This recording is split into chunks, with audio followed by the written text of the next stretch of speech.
I'm Ben with the BTC Sessions, and this is your bullish bit brought to you by Coinmiles.io, the best place to earn Bitcoin rewards when you spend your filthy fiat online. If you're not using it, you are leaving sats on the table, shop online, or get gift cards for all your favorite vendors, including retail, travel, apparel, home supplies, groceries, and more. Hit the link below and earn 25,000 sats just for signing up.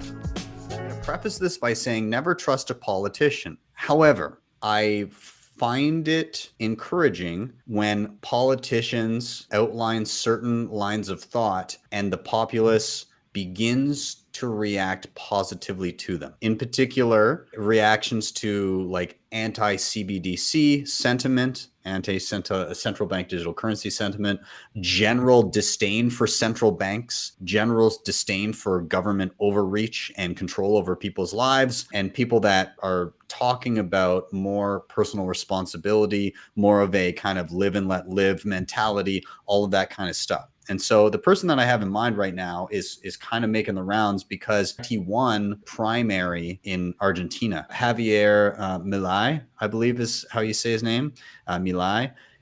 Anyways, he's been on a rant. He's been doing all kinds of interviews and everything. He basically wants to shut down the central bank. He thinks it's actually absolute garbage. He thinks that central banks are effectively, it's a scam, is what he said. And he sees inflation as a hidden tax, as all of us kind of, I'm sure on the stage would agree that it is something to that effect.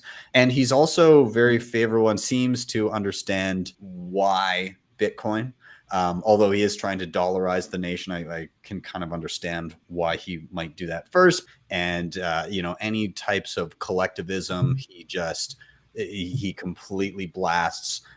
He's very libertarian / minarchist, meaning like the absolute minimum amount of government necessary, just like basic needs of maybe like police and fire and stuff like that for emergencies and maybe like a military in case somebody attacks your country. But outside of that, he's very like, let's just leave people alone, let them live their lives. Yeah, he seems to have a line on why Bitcoin. He's very knowledgeable about kind of the history of money. He may be the next president of Argentina, which is wild, especially since they're the country that just signed a restructuring deal with the IMF that included that they had to be as adversarial to Bitcoin as possible in terms of their financial institutions. And so I would love to see him get in and just shit kick that whole IMF deal and maybe go down the route of maybe not Bitcoin legal tender, but encouraging people to use things other than government created money.